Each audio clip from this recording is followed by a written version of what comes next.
In today's video, I'm going to teach you how to scan QR code from photo on phone. Whether you saved a screenshot from a website or snapped a picture of a code on a poster, you don't need to rescan it with your camera. I will show you how to open links and actions directly from photos on both Android and iPhone using the built-in tools you already have. Let's start with Android. Most Android devices use Google Lens to read QR codes from the gallery.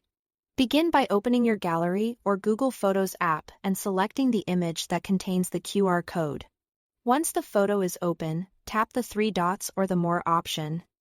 Then choose Google Lens. On many phones you might see a small lens icon on the photo itself. Either way, you are opening Lens for that image. Lens will automatically detect the QR code in the photo.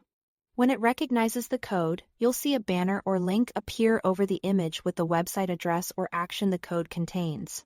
Tap that banner to open it, and your browser or the appropriate app will launch. A few tips if it doesn't pop up right away. Try zooming in slightly on the QR code so Lens can read it more clearly.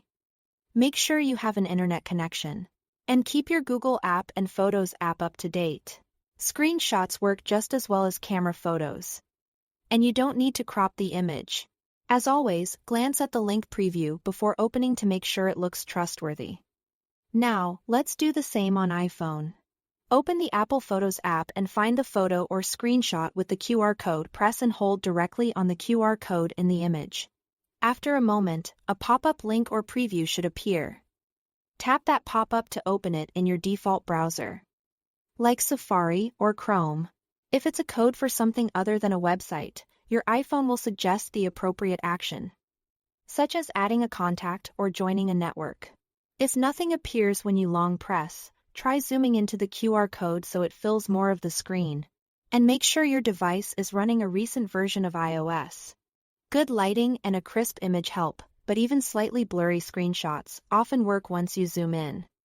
That's all to it. Thanks for watching.